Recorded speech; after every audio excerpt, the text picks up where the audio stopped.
Dale Pressler heard the phone ring twice before he picked up, and part of him already knew what they were going to say. 3 days since the ice storm knocked out power across Lincoln County, Missouri. 3 days of silence from the utility company. 3 days hauling water by hand to 46 dairy cows that couldn't drink from frozen automatic waterers, and dumping milk into the drainage ditch because the bulk tank had no refrigeration. Mr. Pressler, based on current crew availability and the extent of infrastructure damage in your area, we're estimating 2 to 3 weeks before service restoration. He didn't yell, didn't curse, just stood there on the porch in 19-degree air, watching the tree line where 2 utility poles had snapped clean off at the base, and felt something cold settle in his chest that had nothing to do with the weather. 2 to 3 weeks, he said, flat, like repeating a diagnosis. Yes, sir. We apologize for the inconvenience, and we encourage you to... I got a neighbor on oxygen, 78 years old, lives alone. Silence on the line.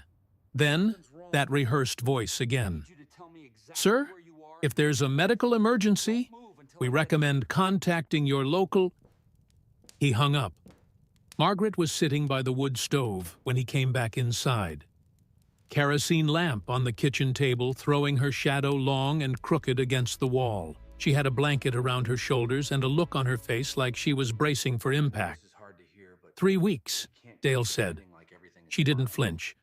31 years married to a farmer teaches you how to absorb bad news without cracking, at least on the outside. What about Roy? She asked. Roy Tackett, quarter-mile east down the gravel road. 78, widower, lungs wrecked from decades of grain dust, and a portable oxygen concentrator that needed electricity to run. Roy had a small backup battery, maybe good for 8 hours. Those 8 hours were long gone. I'm heading over there now, Dale said. He pulled his Carhartt off the hook. Then I'll check on the Hendersons. Travis and Shonda Henderson ran a small beef operation half a mile south.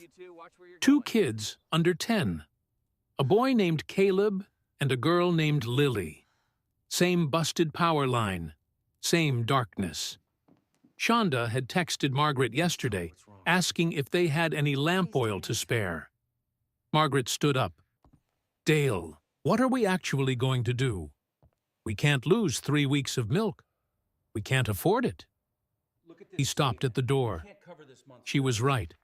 They were already carrying debt from the new milking parlor they'd installed 2 years ago. 3 weeks without production. That wasn't an inconvenience. That was a financial wound that might not heal. I don't know yet, he said. And he meant it. The drive to Roy's took 4 minutes on a good day. Took almost 15 that morning because the gravel road was sheeted in ice and there were branches down everywhere. Some of them big enough to drag the truck sideways if you clipped them wrong. Roy's place looked rough. A big oak limb had punched through the back porch roof. The house was dark. Dale knocked 3 times before the door opened. And Roy stood there in 2 coats, a wool cap, breathing harder than a man should, just from walking across a room. Concentrator died yesterday afternoon, Roy said. No greeting, no small talk. Just the fact, delivered the way old men in rural Missouri deliver facts. Plain and without decoration. You got any tanks? Backup bottles? 1. Maybe 6 hours left in it. Dale felt his jaw tighten. 6 hours. Then what? Nearest hospital was 45 minutes in good conditions. On these roads, could be 2 hours. And Roy was too proud to call an ambulance, even if one could get through. You're coming to our place, Dale said. Not a question. Roy started to protest. Dale cut him off. Margaret's already got the stove going. Guest room's warm. Bring your tank and whatever meds you need. The old man looked at him for a long moment, then nodded. Slow, like it cost him something to accept help. On the drive back, Roy sitting quiet in the passenger seat with the oxygen bottle between his knees, Dale passed the old equipment barn on the north side of his property. Hadn't been inside it in over a year. Used it mostly for storing things that were too old to use and too meaningful to throw away. His grandfather's tools, a horse-drawn plow, canning jars from the 40s, and something else. Something heavy and iron that had been sitting on a wooden skid in the back corner since Dale was a boy. Covered in dust and mouse droppings and 40 years of forgetting. He didn't stop. Not yet.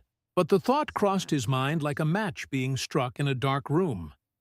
And it didn't go out. Dale couldn't sleep that night. Margaret's breathing was steady beside him. But his mind wouldn't shut off. He kept running the numbers. 46 cows producing roughly 60 gallons a day. At current milk prices, 3 weeks dark meant somewhere around $14,000 in lost revenue. And that was just the milk. Feed costs didn't stop. The loan on the parlor didn't stop. The bank didn't care about ice storms. He got up at 4 in the morning, put on his boots in the dark, grabbed the flashlight off the counter, and walked outside into air so cold it burned the inside of his nose. The sky was clear for the first time in days. Stars everywhere. No light pollution out here. Never had been. But tonight, the darkness felt different. Heavier. Like the land itself was holding its breath. He stood in the yard for a minute, looking at the old equipment barn. The big sliding door was half off its track. Rust on the hinges. Snow piled against the base. His grandfather, Earl Pressler, had built that barn in 1952. Earl was the kind of man who never threw anything away, because he believed that everything useful would be useful again. You just had to wait long enough. Dale walked over and pulled the door open. It scraped against the frozen ground, loud enough to make him wince. Inside, the flashlight beam cut through dust and cobwebs and landed on exactly what he'd been thinking about since yesterday. The engine. A 1936 Fairbanks-Morse Type Z hit and miss. 6 horsepower, maybe 700 pounds of cast iron, sitting on a wooden skid that had half-rotted underneath it. The flywheel alone was probably 80 pounds. Green paint mostly gone. Mouse nest in the air intake. A wasp nest cemented to the exhaust stack. Earl had used it to run a grain elevator and a water pump back before rural electrification reached Lincoln County in the late 1940s. When the power lines finally came through, the engine got pushed to the back of the barn and forgotten. Earl died in 1987. Dale's father, Howard, died in 2004. And the engine just sat there, waiting. Dale put his hand on the flywheel. The iron was so cold it almost stuck to his skin. "You're out of your mind," he said to himself. But the idea wouldn't leave. A hit-and-miss engine runs on gasoline or kerosene. It fires only when it needs to. Coasts on momentum the rest of the time. That's where the name comes from. Hit and miss. Simple. No electronics. No computer chips. No parts that a storm could kill. If he could get it running, and if he could rig it to turn a generator head, he might be able to produce enough electricity to run the milking machines. Maybe the bulk tank. Maybe Roy's oxygen concentrator. Maybe. He went back inside and sat at the kitchen table with a cup of coffee that Margaret had left warming on the wood stove. Roy was asleep in the guest room, his breathing rough even through the closed door. Dale could hear the faint hiss of the oxygen bottle. 6 hours of air left. Maybe less now. At 6 in the morning, he called Travis Henderson. "Travis, you got any mechanical experience with old engines?" Long pause. "What kind of old?" 1936 old. Another pause. Longer. "Dale, what are you thinking?" I'm thinking my granddad left something in the barn that might save our tails. But I can't move it by myself, and I sure can't rebuild it alone. Travis showed up 40 minutes later in his Ford with a toolbox and a skeptical look on his face. Shonda stayed home with the kids. Caleb had a cold that was getting worse. And without heat beyond the fireplace, the house was barely 50 degrees inside. The two men stood in the barn looking at the engine. Travis walked around it slowly, like he was sizing up a problem he wasn't sure he wanted. "Flywheel's not cracked," he said. "That's something." "Fuel system's probably gummed up," Dale said. "Igniter's going to need work, but the casting looks solid." Travis crouched down and looked at the base. "Your granddad took care of this thing." "He took care of everything." They spent the rest of the morning dragging the engine out of the barn on a makeshift sled built from 2x6s and a come-along winch hooked to Travis's truck. 700 pounds of iron sliding across frozen dirt. Slow and stubborn, like the machine had opinions about being moved. By noon, they had it inside Dale's main shop. The one building on the property that had a concrete floor and enough space to work. No heat in there either, but at least the wind was blocked. Dale pulled the head off the engine and looked inside the cylinder. Pitted, but not scored. The piston rings were stuck, frozen in their grooves with decades of varnish and old oil. The igniter assembly was corroded. The fuel mixer had a wasp nest inside it that took 20 minutes to clean out. Travis leaned against the workbench. "You really think this thing's going to run?" Dale didn't answer right away. He was looking at the connecting rod, at the way Earl had filed a small notch into the bearing cap. A timing mark. Hand-cut. Precise. The kind of detail that only matters to someone who understands a machine well enough to listen to it. "My granddad ran this engine for almost 15 years, Dale said. "Ran it through dust storms and droughts and 2 floods. He told me once. Said this engine doesn't quit. Said it was built by people who expected things to last." He set the bearing cap down on the bench. "So, yeah, I think it'll run." Travis looked at him for a long time. Then he pulled off his gloves and picked up a wrench. "Tell me what to do." Back at the house, Margaret was heating soup on the wood stove when Shonda Henderson pulled up with the kids. Caleb was coughing, deep and wet, the kind of cough that makes a mother's face go tight.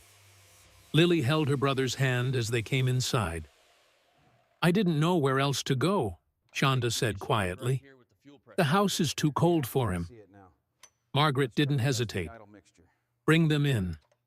There's soup. There's blanket. There's room." Roy was sitting in the corner of the kitchen, oxygen tube under his nose, watching everything with eyes that had seen 80 years of weather and trouble, and people pulling together because there was no other option. "How many we got now?" he asked. Margaret counted. Dale and herself. Roy, Travis and Shonda, Caleb and Lily. 7 people, 3 farms, 1 wood stove, and a dead power grid. 7, she said. Roy nodded slowly. Felt like more was coming. Outside in the shop, Dale and Travis worked until dark, cleaning 87 years of neglect out of an engine that hadn't turned over since before either of them was born. Their hands were cracked from the cold. Their knuckles bled where the wrenches slipped. But by the time Margaret called them in for dinner, the piston moved freely in the cylinder for the first time in decades. And Dale felt something he hadn't felt since the lights went out. Not hope, exactly. Not yet, but the possibility of it. They started at dawn. Temperature had dropped to 14 degrees overnight, and the shop felt like the inside of a freezer. Dale's fingers were stiff before he even picked up a wrench. Travis had driven home the night before to grab a car battery and a set of jumper cables. Not for starting the engine. Hit-and-miss engines don't start that way. But Dale had an idea about rigging a small alternator to the flywheel. If the engine could spin that alternator fast enough, they'd have 12 volts, enough to charge batteries, maybe enough to run Roy's oxygen concentrator directly. But first, the engine had to run. Dale had soaked the fuel mixer overnight in kerosene to dissolve the varnish. Travis rebuilt the igniter with a contact point they filed down from an old set of breaker points pulled out of a 1978 Chevy in Dale's junk pile. Not a perfect fit, but close enough. They poured fresh gasoline into the tank, checked the oil, set the compression release. Dale grabbed the flywheel with both hands, took a breath, and pulled. Nothing. He pulled again. The flywheel turned heavy, slow, like the engine was resisting on purpose. "Fuel's not reaching the cylinder," Travis said. He put his nose close to the intake. "I don't smell gas." They pulled the mixer apart again, found a tiny piece of wasp nest paper lodged in the fuel passage. Something they'd missed the first time. Cleared it, reassembled. Dale's hands were shaking now, not from cold, but from something else. The kind of tension that builds when everything depends on one moment going right. He grabbed the flywheel again, pulled hard. The engine coughed once, a single bark of sound that echoed off the shop walls. Then silence. Travis looked at him. "She's trying." Dale adjusted the fuel mixer, quarter turn richer, set the compression release again, wrapped both hands around the flywheel rim, and this time he didn't just pull. He threw his whole body into it. The engine fired. One cylinder, one explosion of combustion, and the flywheel lurched forward with enough force to pull Dale's arms straight. Then it coasted, silent. The flywheel spinning on pure momentum. Round and round. Heavy iron carrying its own weight through the dead space between power strokes. Then it fired again. Bang. Coast. Coast. Coast. Bang. Hit and miss. Travis stepped back. His mouth was open. That thing hasn't run in 40 years. Dale couldn't speak.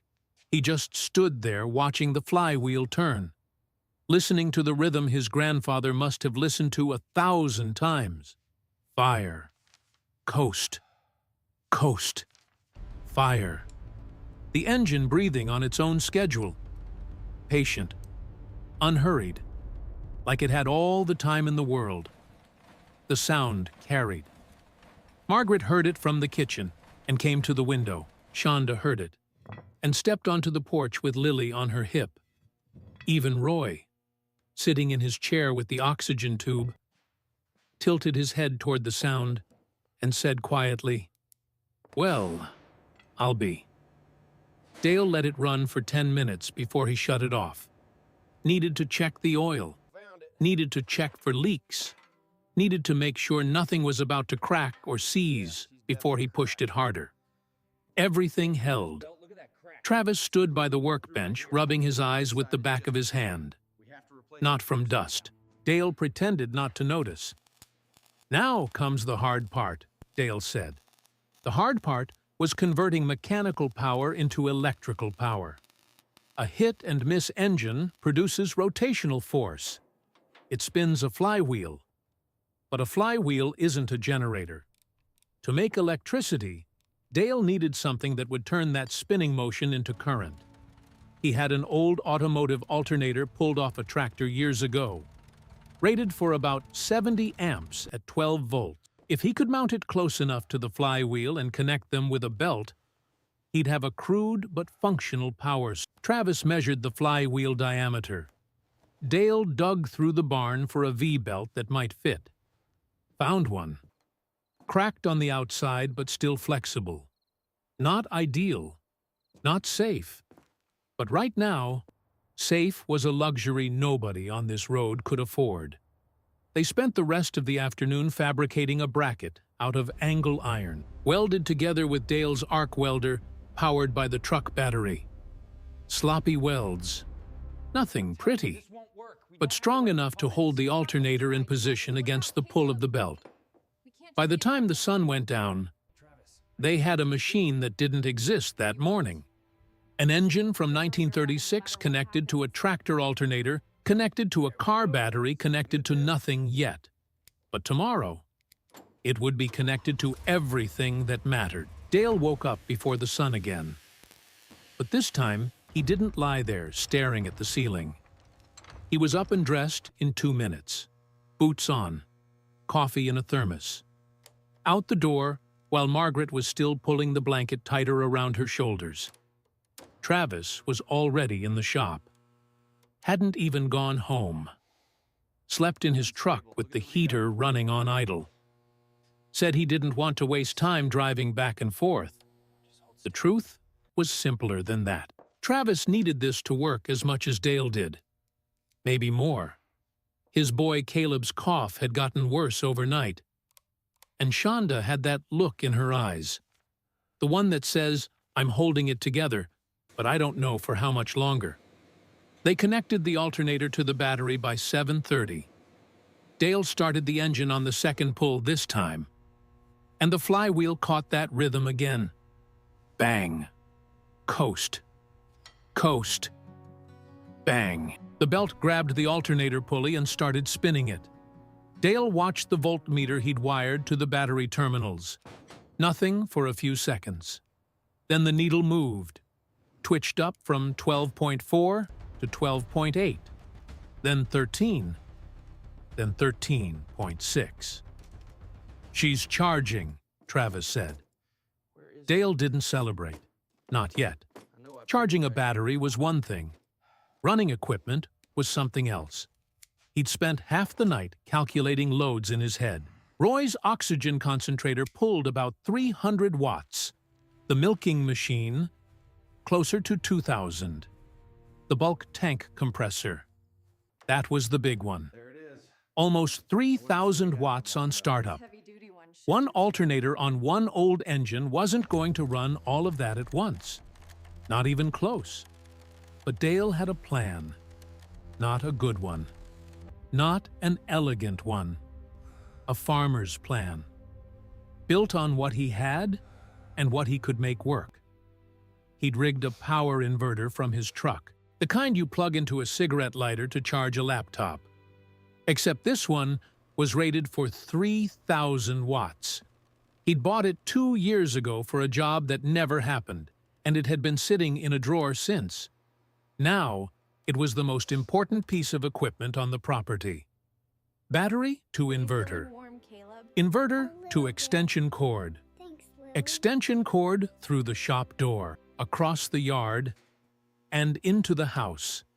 Margaret was standing in the kitchen when the cord came through the back door. Dale plugged in Roy's oxygen concentrator first.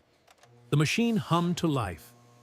That quiet, steady sound that meant air was being pulled in and concentrated and pushed through the tube into Roy's lungs.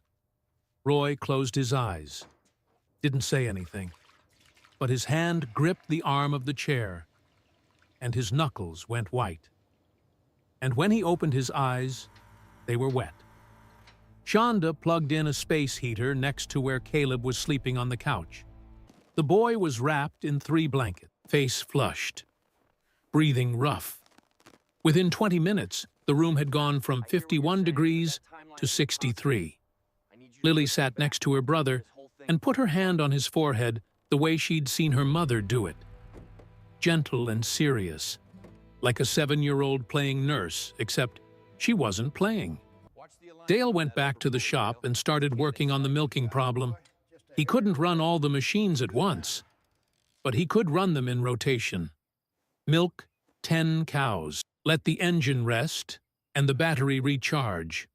Milk 10 more. It would take all day to get through the herd that way, but it would work. By noon, fresh milk was flowing into clean buckets for the first time in 5 days. Not into the bulk tank yet. That compressor was too much for the system. But into sanitized containers that Margaret and Shonda packed in snow outside the barn, to keep cold. Not perfect, not up to code. But the milk was saved. Travis called his buddy Jimmy Dees in the next county over. Told him what they'd done.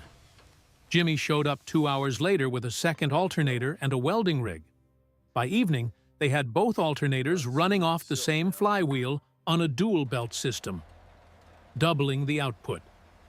Word spread the way it does in farming communities, not through the internet or the news, through phone calls and tailgates and people stopping at the end of driveways. By the next morning, 2 more families had driven over to charge batteries and fill water jugs from Dale's well pump. The power company called on day 9. Different voice this time. A man. Said crews had been rerouted and they'd have the lines up within 48 hours. Dale thanked him, hung up, walked out to the shop where the engine was still running. That same steady rhythm. Bang. Coast. Coast. Bang. Iron and fire and patience. He put his hand on the flywheel housing. Warm now. The engine had been running for almost 6 days straight, without a single failure. "You did good," he said quietly. Not to the engine exactly, not to his grandfather exactly. Somewhere in between. Margaret found him out there 20 minutes later. She stood in the doorway, watching him watch the flywheel turn. "Power company says 48 hours, she said. Dale nodded. "You going to shut it down when they get the lines back up?" He looked at her, looked at the engine, thought about Earl, filing that timing mark into the bearing cap with steady hands 60 years ago. Thought about Roy breathing easy in the kitchen, Caleb's fever breaking that morning, milk in buckets packed in snow, 7 people from 3 farms sitting around one table eating soup by kerosene light, while an engine from 1936 kept them all alive. "No," he said. "I think I'll let it run a while longer." The flywheel turned and turned and turned. Some things don't quit because they were built by people who didn't believe in quitting.